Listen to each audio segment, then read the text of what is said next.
Welcome to On Cloud, the podcast for cloud professionals, where we break down the state of cloud computing today and how you can unleash the power of cloud for your enterprise. Now, here's your host, David Linthicum. Hey, welcome back to the On Cloud podcast. Today on the show, I'm joined by Nick Otto, Head of Strategic Partnerships at IBM.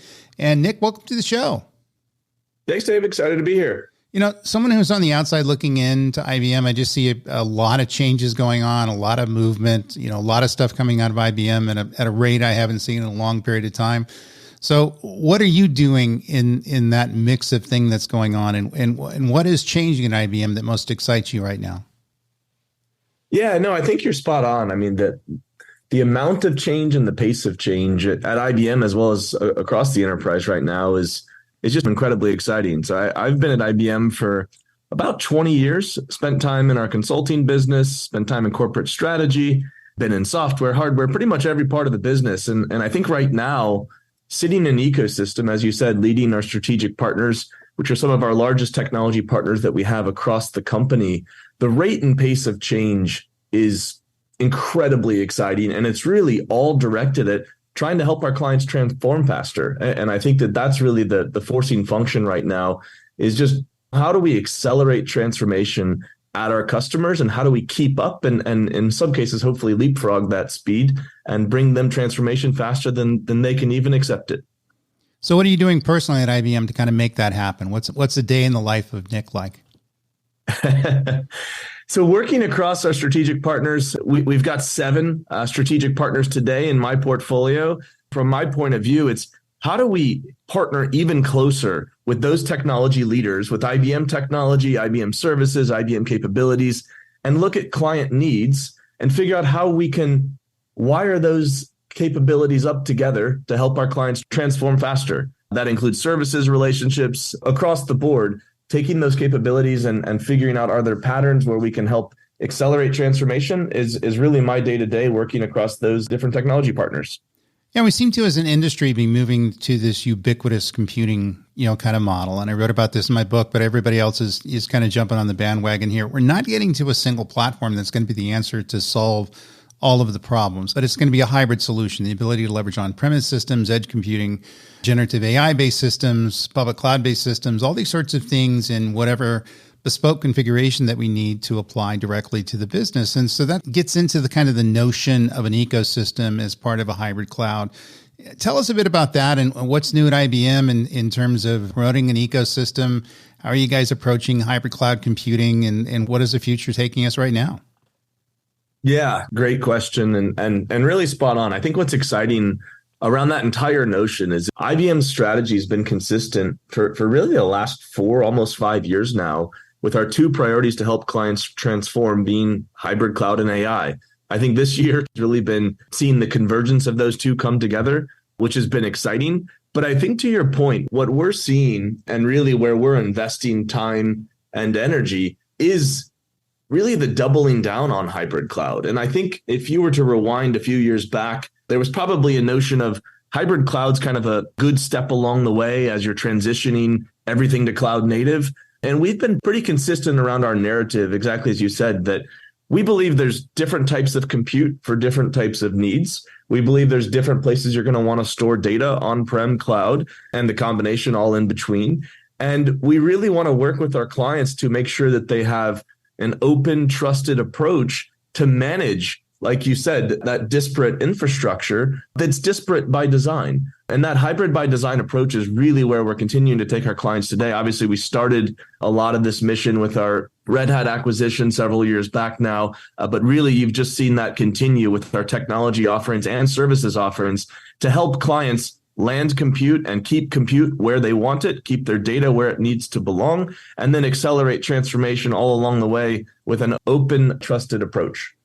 Yeah, it seems to be more an adaptation model, the ability to look at what technologies need to be arranged in a certain way to provide the most optimized solution. So it doesn't seem to be about moving to whatever the new shiny platform anymore. It's about leveraging whatever platform makes sense for the particular workload and data set that we have, and the ability to kind of do so in a way where we're looking at the optimization in terms of our ability to bring value back to the business, kind of as a core metric versus, getting value points because we're pushing everything that we can onto a public cloud or a private cloud or different proprietary technology. It's really a matter of really looking at what works and what doesn't work and making sure we leverage what works. So getting into the challenges of this, what do you see working out there and what's not working? I think you're spot on. I think what's working is exactly as you said, when clients are intentionally thinking about this. And one of the variables to kind of add into the mix that you just talked through there is, what do you have today?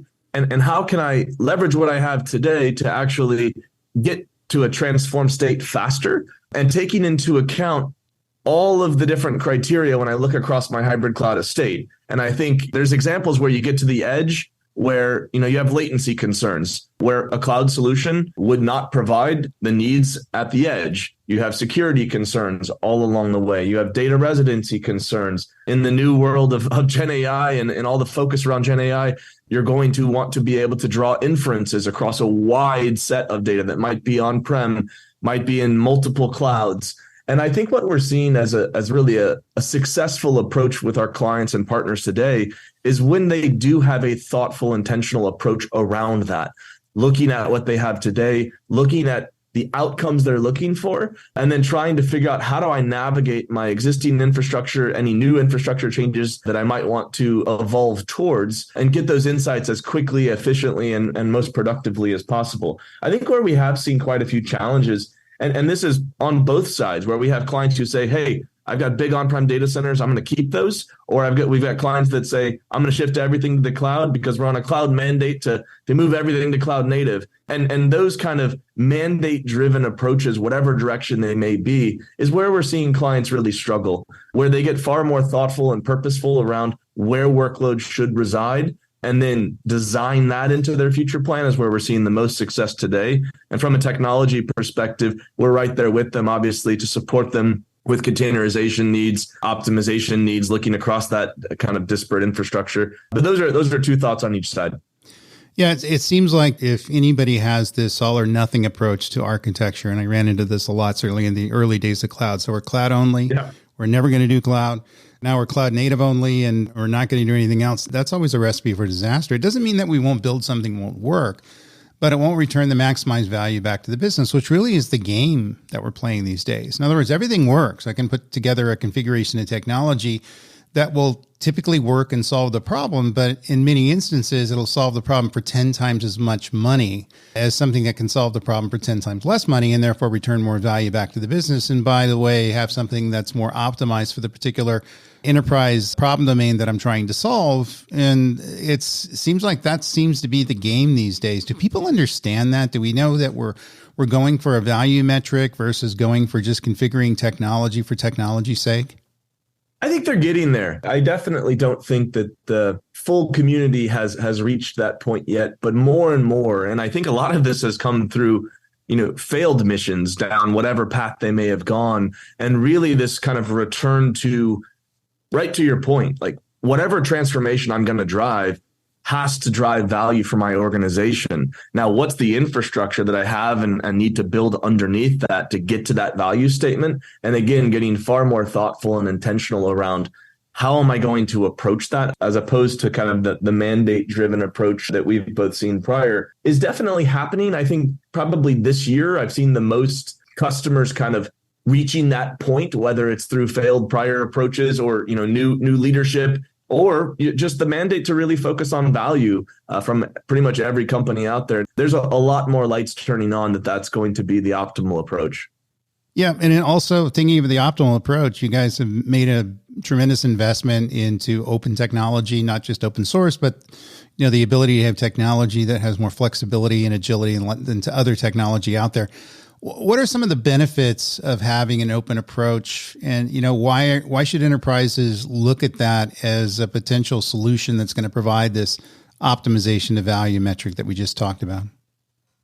Yeah, no, I think this continues to kind of be the gift that keeps giving.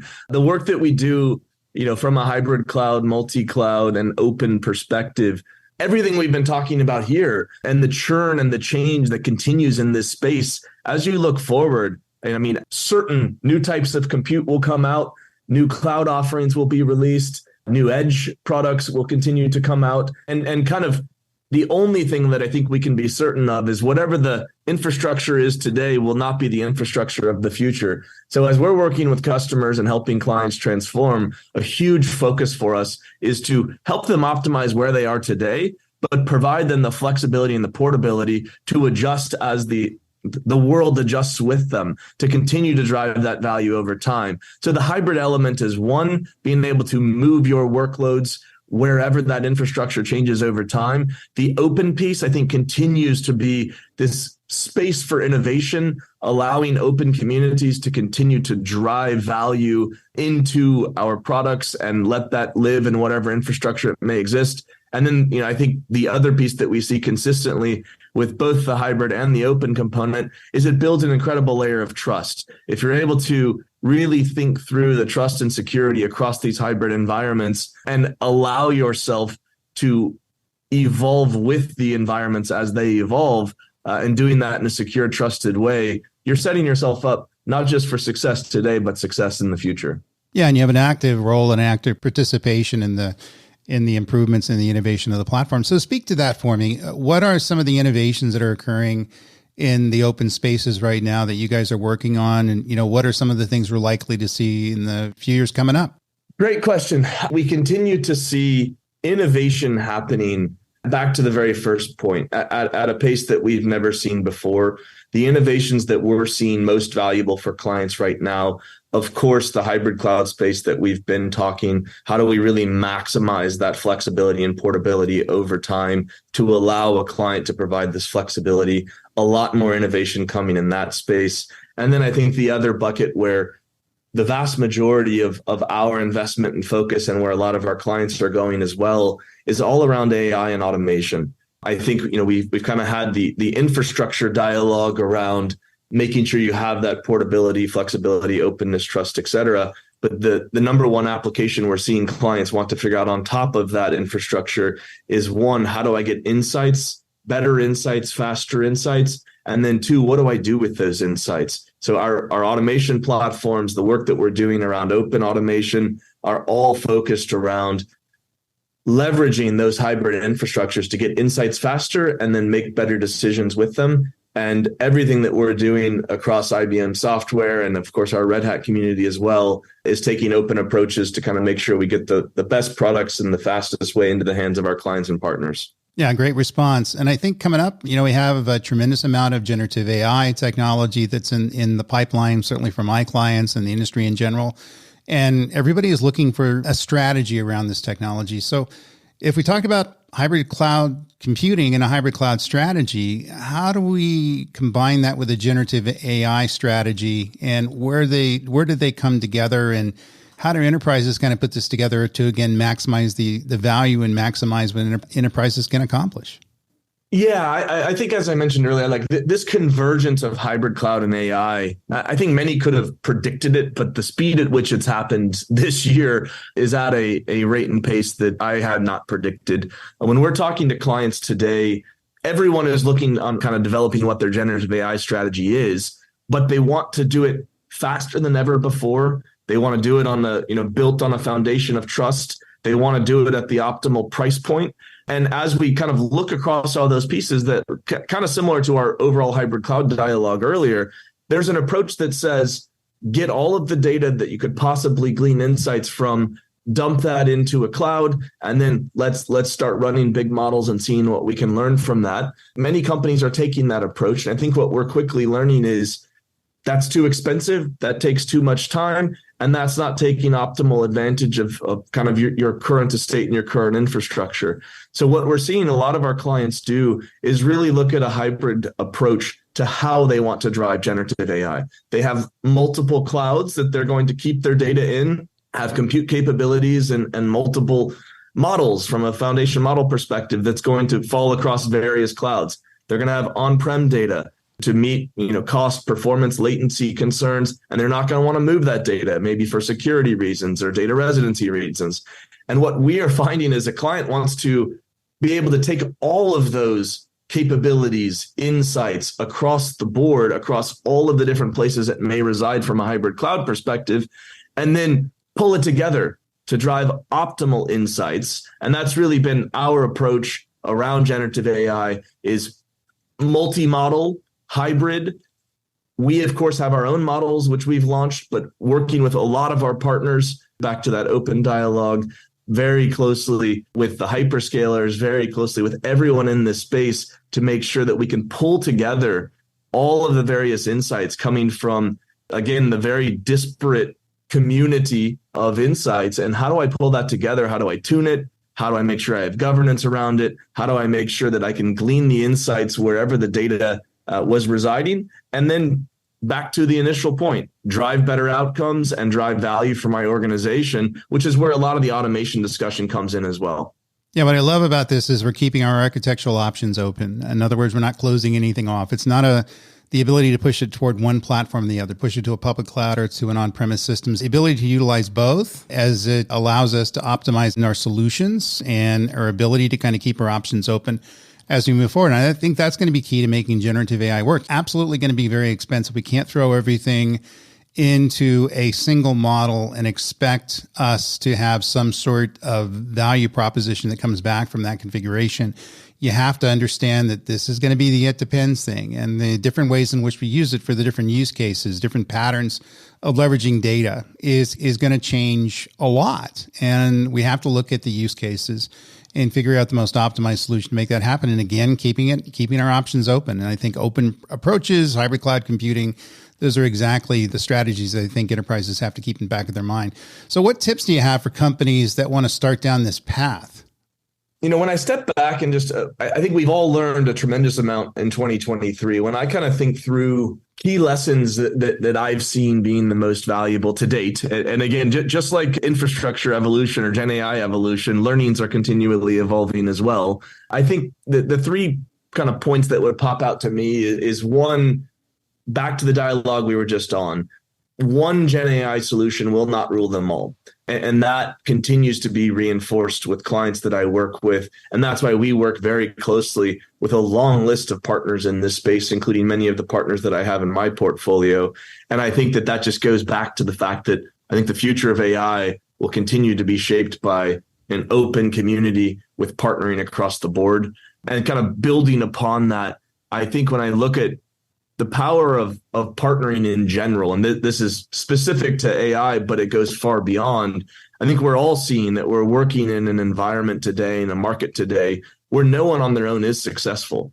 We really have an opportunity to pull the best solutions across the ecosystem, pull them together, drive collective success. And this is all around the transformation that we've been through at IBM over the last couple of years, redoing how we approach the ecosystem. And then I think that the final piece and kind of building upon this is one of the elements. I think when you look at Gen AI, when you look at hybrid cloud, there's a lot of thoughts around, what's complementary versus what's competitive. I think what's really important for companies to think about is, as you're kind of cultivating the partnerships that you want to have in the Gen AI space, that you're making sure that you provide a long list of options. How are those pieces going to come together? I think many of our partners' Gen AI capabilities are extraordinarily complementary to what we have from a Watson X perspective, and we continue to build upon that. We've already put out announcements around this, but Salesforce, for example, working with IBM, Watson.ai, you're able to tune models and then dump that into the bring your own model approach.